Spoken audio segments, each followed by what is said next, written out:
Gimusi turtingesnė už karalienės ir arčiau Prancūzijos sosto, ne beveik bet kas kitas gyvas, Ana Marija Luizė d'Orléans turėjo gyventi nevaržomos laisvės kupiną gyvenimą.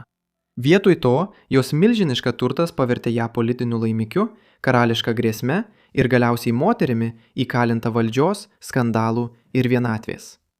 Tai tragiška turtingiausios Europos paveldėtojos istorija ir pasakojimas apie tai, kaip ji liko izoliuota, ištremta ir viena. Ana Marija Luizė d'Orléans, būsimoji Montpensier kunigaikštienė, gimė Luvro rūmuose Paryžiaus centre 1627 m. gegužės 29 d. Tuo metu Luvras nebuvo muziejus ar meno galerija, o viena pagrindinių Prancūzijos karališkosios šeimos rezidencijų Paryžiaus centre. Ir priežastis, kodėl Ana Marija gimė čia, buvo ta, kad ji taip pat buvo karališko kraujo. Jos tėvas buvo Gastonas, Orleano kunigaikštis. Jis buvo jaunesnysis Prancūzijos karaliaus Henriko IV sūnus, kuris 1589 metais įkūrė Burbonų karališkąją dinastiją ir valdė Prancūziją iki savo nužudymo 1610 metais. Taigi Ana Marija buvo karaliaus anūkė, o jos dėdė buvo vyriausiasis Henriko IV sūnus ir įpėdinis karalius Liudvikas XIII. Anos Marijos motina buvo Marija de Bourbon, Montpensier kunigaikštienė. Ji kilusi iš kitos Burbonų dinastijos šakos ir tapo kunigaikštienė, būdama vos kūdikis po savo tėvo mirties. Marija ir Gastonas susituokė 1626 m. rugpjūtį ir ji pastojo pirmą kartą po kelių savaičių. Dėžę Ana Marija niekada nepažinojo savo motinos. Ji susirgo po gimdymo ir mirė. 1627 m. birželio 4 d. būdama vos 21 metų, praėjus mažiau nei savaitį po to, kai gimė Ana Marija. Mirusi jos motinai, naujagimė Ana Marija paveldėjo Montpensier hercogienės titulą ir tokį didžiulį turtą, kad būdama vos 6 dienų, tapo viena turtingiausių paveldėtojų Prancūzijoje. Anos Marijos ankstyvasis gyvenimas buvo sudėtingas. Ji augo karaliaus rūmuose ir jų aplinkoje, nors jos tėvo rezidencija buvo Orleano mieste, į pietus nuo Paryžiaus. Po pirmosios žmonos mirties buvo tikimasi, kad Gastonas vėl ves ir susilauks vyriškos lyties įpėdinio, kuris paveldėtų vieną didžiausių turtų karalystėje. Tačiau vėlesniais metais jis užmezgė santykius su Margarita Lotaringietė ir slapta vedė ją 1632 metais, kai jo brolis Liudvikas XIII atsisakė duoti leidimą šiai santuokai. Karalius priešinosi santuokai dėl politinių priežasčių, nes tuo metu Prancūzija konfliktavo su Lorena. Kai žinia apie santuoką pasiekė karaliaus rūmus, Gastonas buvo spaudžiamas anuliuoti santuoką. Vaikystėje Ana Marija gyveno Tuileries rūmuose, prižiūrima savo guvernantės, kuri rūpinosi jos išsilavinimu ir mokė ją skaityti bei rašyti. Kai būsimas Liudvikas XIV gimė 1638 m. rugsėjį, 11 metų Ana Marija pareiškė, kad vieną dieną jį ves, meiliai vadindama kūdikį savo mažuoju vyru, kas pralinksmino karališkai dvarą. Tačiau jos pastabos sulaukė priekaištų tiek iš Liudviko XIII, tiek iš kardinolo Rišelėje. Tuo tarpu jos tėvas turėjo kitų ambicijų ir tikėjosi ją ištekinti už kito karališko pusbrolio. Tačiau iš to nieko neišėjo. 1643 m. ankstyvą vasarą Gastonas pagaliau vėl vedė savo mylimąją Margaritą. Kai Liudvikas XIII gulėjo mirties patale, jis pagaliau suteikė broliui leidimą įteisinti sąjungą, kuriai ilgai priešinusi. Tai buvo labai svarbu Anai Marijai, nes per visus tuos metus Gastonas nesugebėjo susilaukti išgyvenusio vyriškos lyties įpėdinio. Gastonui ir Margaritai gimė keli vaikai, tačiau visi jų palikuonys buvo dukterys, išskyrus vieną berniuką. Tai buvo Žanas Gastonas, Valua kunigaikštis. Dėže jis mirė nuo dehidratacijos ir kitų komplikacijų, kurias sukėlė stiprus viduriavimas. 1652 m. rugpjūtį, kai jam buvo 2 metai, tai reiškia, kad Ana Marija, kaip vyriausia tėvo duktė, vieną dieną paveldės jo didžiulės valdas ir titulus, todėl taps viena geidžiamiausių princesių Europoje. Tačiau jos veiksmai netrukus nuves ją kur kas tamsesniu keliu. Kai jos mažasis brolis mirė. 1652 m. rugpjūtį Ana Marija jau buvo užsitarnavusi nemažą vardą Prancūzijos politikoje. Tai buvo susijęs su šalyje vykusiu pilietiniu karu. Dar 1643 m. gegužę Ana Marijos 4,5 metų pusseserė tapo Prancūzijos karaliumi Liudviku XIV, paveldėjęs sostą po savo tėvo. Jis buvo per jaunas valdyti daugelį metų, o tuo metu Prancūzija buvo įklimpusi 30 metų kare prieš Austrijos ir Ispanijos Habsburgus. Didelių mokesčių rinkimas karui finansuoti ir veiksmingo karaliaus stoka pasiekė kulminaciją 1648 metais, kai Paryžiuje kilo maištai, kurie vėliau išplito į kitus didžiuosius miestus. Fronda, kai buvo pavadintas šis pilietinis karas, tęsiasi etapais 5 metus. Fronde metu Ana Marija tapo pagarsėjusi dėl įtariamų simpatijų maištininkams. Tačiau jos lojalumas buvo kur kas sudėtingesnis, nei daugelis manė. Sukilimo pradžioje ji atvirai rėmė maištininkų vadus Bordo mieste ir net pati ten nuvyko. Tačiau vėliau ji dramatiškai padėjo dėrėtis dėl taikos tarp maištingo miesto ir karališkosios valdžios. Tuomet, kai 1652 metais kilo nauji neramumai, Ana Marija nuvyko į Orleaną ir bandė dėrėti su tenykščiais maištininkais. Tačiau atvykus, miesto vartai buvo užrakinti ir valdžia neleido jai įeiti. Atsisakiusi grįžti atgal, ji persikėlė per upę valtimi, vikriai perlipdama per gynybinės sienas kaip katė ir praslydo pro vartų plyšį. Netrukus po to ji buvo iškilmingai vedama gatvėmis ir tapo neoficialia sukilimo lyderė.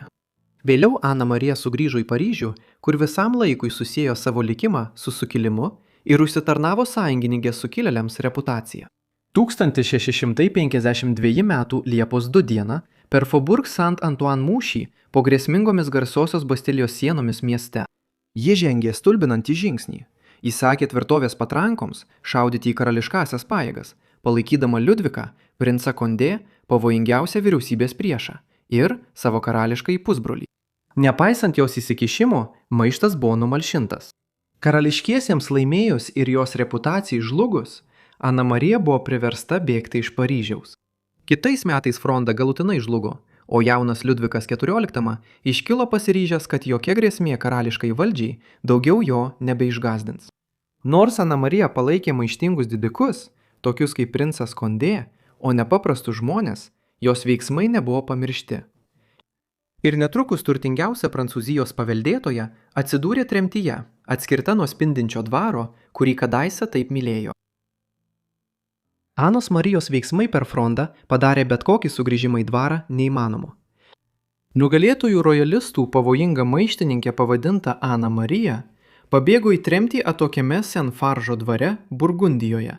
Didžiulis senas dvaras buvo apleistas ir prastos būklės, todėl nuversta princesė buvo priversta daug atstatyti, kol 5 metus slapstėsi, bijodama bet kada būti įkalinta, o jos pusbrolis įtvirtino savo valdžią Prancūzijoje. Nors ji išvengė tiesioginės bausmės, jos tėvas dėl savo vaidmens maište neteko daugybę žemių ir titulų. Savo tremties metais Ana Marija pavertė Saint-Faržo didingų baroko stiliaus dvaru, pasitaudama architektą Liudviką Levo, kuris vėliau išgarsėjo savo darbais Versalio rūmuose. Didžioji dalis jo darbų Saint-Faržo buvo sunaikinta per gaisrą 18 amžiuje. Iki 1657 metų pilietinio karo chaosas jau buvo pradėjęs blėsti iš atminties ir 30 metų Ana Marija pagaliau nusprendė išeiti iš tremties. Jos tėvas, kuris taip pat buvo praradęs palankumą per Frondą, neseniai buvo leista grįžti į karališkai dvarą jaunojo karaliaus dėka ir Ana Marija netrukus prisijungė prie jo. Dvare Ana Marija buvo laikoma didikų ir net šeimos narių, kurie jos nematė daugelį metų, pakankamai gražia moterimi. Tačiau vargu ar Prancūzijos dvaro gražuolė. Tačiau žavesio trūkumą jis su kaupu kompensavo turtu. Ji jau buvo viena turtingiausių moterų Prancūzijoje, tačiau jos milžiniškas turtas dar labiau išaugo po tėvo mirties. Jis mirė 1660 metų vasario 2 dieną, būdamas 51 metų amžiaus. Nors daugelis jo valdų buvo konfiskuotos, 1652 metais dėl jo dalyvavimo pilietinėme kare, kai jis mirė, Ana Marija paveldėjo didžiulį žemių, ūkių, pilių ir dvarų turtą. Per naktį kadaise ištremta maištininkė, princesė tapo viena geidžiamiausių netekėjusių moterų visoje Europoje. Ir visi karališkieji dvarai dabar atidžiai stebėjo, kas galėtų vesti turtingiausią paveldėtoją Europoje ir galbūt visame pasaulyje. Kai jos tėvas mirė, 1660 metais Ana Marija, dabar plačiai žinoma kaip La Grande Mademoiselle, didžioji dama, buvo 32 metų ir vis dar netekėjusi, kas beveik buvo skandalinga tokio rango princesiai. Tuo laikotarpiu, kai kilmingos moterys dažnai buvo ištekinamos 15 ar 16 metų, turtingiausia Europos paveldėtoja kažkokiu būdu išliko netekėjusi dešimtmečius. Frondos chaosas ir Anos Marijos tremties metai iš dalies paaiškina, kodėl ji iki 1660 metų laikliai. Tačiau tikroji istorija buvo dar nepaprastesnė. Bėgant metams, princai ir karališkiai piršliai siekė jos milžiniško turto, tačiau dėrybos vėl ir vėl žlugdavo arba pati Ana Marija atsisakydavo santuokos.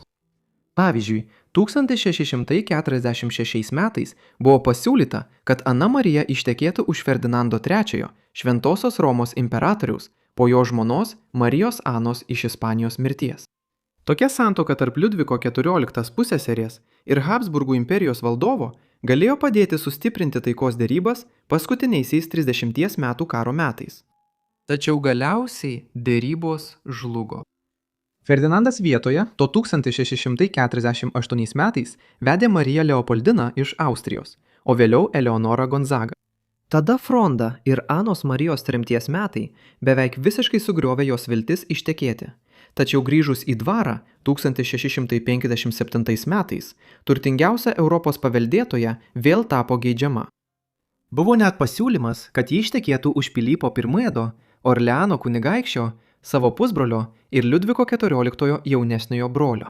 Tačiau Pilypas buvo 13 metų jaunesnis už Aną Mariją, garsėjo savo nebrandumu ir vis dar buvo labai prisirišęs prie savo motinos.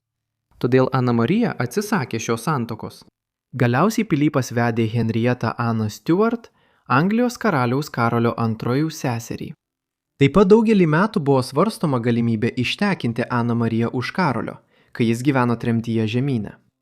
Tačiau po Anglijos monarchijos atkūrimo 1660 metais Karolis galėjo grįžti į Angliją ir atgauti sostą. Tačiau jis vedė ne Aną Mariją, o Portugalijos princesę Kotryną Braganzą, kurios kraitis Anglijai atnešė tiek pinigų, tiek vertingų užjūrio valdų. Paskutinis pagrindinis Anos Marijos piršlių taip pat buvo Portugalijos karališkosios šeimos narys. 1663 metais Liudvikas XIV pasiūlė, kad ji ištekėtų už Afonso VI iš Portugalijos. Tačiau toks pasiūlymas ją siaubingai išgąsdino. Afonso buvo 16 metų jaunesnis už Aną Mariją, fiziškai neįgalus ir plačiai laikomas nestabiliu bei nebrandžiu. Ana Marija visiškai nenorėjo palikti Prancūzijos ir tekėti už jauno užsienio karaliaus tolimame Lisabonoje. Nors Ana Marija atmetė visus jai siūlytus vedybų kandidatus, arba tie planai žlugo, netrukus jį įsivėlė į romaną, kuris tapo vienu didžiausių jos gyvenimo skandalų. 17 amžiaus 7-ojo dešimtmečio pabaigoje Ana Marija įsimylėjo Antuaną Nonparą de Cuminą, pirmąjį Lozuno kunigaikštį. Jis kilęs iš nuskurdusios smulkios prancūzų bajorų šeimos ir išgarsėjo bei įgijo įtaką rūmuose, tapęs diplomatu Ispanijoje. Po kelių mėnesių draugystės Ana Marija paprašė savo pusbrolio, karaliaus, leidimo tekėti už Lozuno. Karališkajam dvarui nuostabai Liudvikas iš pradžių sutiko ir jie turėjo susituokti Paryžiuje 1670 metų gruodį. Tačiau likus vos kelioms dienoms iki ceremonijos, karalius staiga pakeitė savo sprendimą. Ši santuoka sukėlė pasipiktinimą tarp Prancūzijos karališkosios šeimos, ypač todėl, kad turtingiausia Europos paveldėtoja bandė ištekėti už vyro, kurį jie laikė gerokai žemesnio rango. Be to, Liudviko žmona ir Orleano kunigaikštis vieną dieną galėjo paveldėti didžiąją dalį jos valdų, jei ji niekada neištekėtų. Ana Marija buvo įsiutusi, kai vestuvės staiga buvo atšauktos ir kelioms savaitėms pasitraukė iš viešo gyvenimo. Tačiau blogiau dar tik laukė. Lozūnas buvo suimtas ir įkalintas už drąsą vesti moterį, kuri buvo gerokai aukščiau jo padėties. Griežtai saugomas, jis ne kartą bandė pabėgti, bet kiekvieną kartą nesėkmingai. Bėgant metams pasirodė pranešimų apie vis labiau nepastovų Lozūno elgesį. Jo kalėjimo kamera virto chaosu, o barzda ir išvaizda tapo tokia laukini, kad kai kurie manė, jog jis praranda protą. Lozūnas kalėjo daugiau nei 10 metų, o Ana Marija desperatiškai prašė jį paleisti. Galiausiai ji buvo priversta atiduoti didžiulės valdas ir milžinišką turtą, kad užtikrintų jo laisvę. Vėliausiai 1681 metais Lozunas buvo paleistas iš kalėjimo. Greitai pasklido gandai, kad pora slapta susituokė, tačiau kalėjimo metai jį pakeitė. Karštas romanas, kuris kadaise sukėlė skandalą Prancūzijos dvare, dabar iš jo buvo likę tik pelenai. Po daugiau nei 10 išsiskyrimo, kartėlio ir pažeminimo, jų meilės romanas iš esmės buvo pasibaigęs. Ana Marija liko nusivylusi. 1670-ųjų įvykiais ir vis dažniau laiką leisdavo toli nuo dvaro. Liuksemburgo rūmuose, dar vienoje didingoje karališkoje rezidencijoje, Paryžiaus pakraštyje, kurią ji paveldėjo, kai jos pamotė, Margarita Lotaringietė, mirė 1672 metais. 1680-aisiais Prancūzijos dvaras taip pat paliko Paryžių ir persikėlė į Versalį pagal Liudviko XIV nurodymą. Didžioji madmozelė ten buvo retai matoma. Vietoj to jie gyveno ramų, kiek atsiskyrusį gyvenimą, mirė Liuksemburgo rūmuose 1693 m. balandžio 5 d. būdama 65 metų amžiaus. Trumpai prie savo mirtį Lozunas prašėsi pas ją, tačiau išdidi didžioji madmozelė jam atsisakė. Didžiausia jos valda ir žemės, kurios buvo sumažintos tam, kad būtų sumokėta už kunigaikščio paleidimą prieš 12 metų. Daugiausia atiteko jos pusbroliui Orleano kunigaikščiui. Nepaisant to, jos laidotuvėse prancūzijos dvariškis ir memoristas Saint-Simono kunigaikštis pareiškė, kad ji buvo turtingiausia vieniša princesė Europoje. Didžioji madmozelė buvo palaidota Švento Dionizo bazilikoje už Paryžiaus 2 savaitės po savo mirties. Ceremonijos metu įvyko siaubingas incidentas. Ankstyvųjų naujųjų laikų Prancūzijoje buvo tradicija karališkųjų asmenų vidaus organus pašalinti ir balzamuoti atskirai. Tai buvo daroma tam, kad kūnas galėtų ilgiau būti pašarvotas ir nesuirtų taip greitai. Vidaus organai buvo sudedami į urną ir laidojami kartu su kūnu per laidotuves. Kunigaikštienės Montpensier atveju jos vidaus organai pradėjo rūgti, o juos laikanti urna sprogo per laidotuvių ceremoniją, sukeldama puvimo kvapą, dėl kurio daugelis dalyvių pabėgo iš bažnyčios. Tai buvo prasta pabaiga moteriai, gimusiai su milžinišku turtu, karališku krauju ir visais įmanomais pranašumais. Tačiau didžiąją gyvenimo dalį praleidusiai įkalintai būtent tos galios ir privilegijų, kurios turėjo padaryti ją neliečiamą.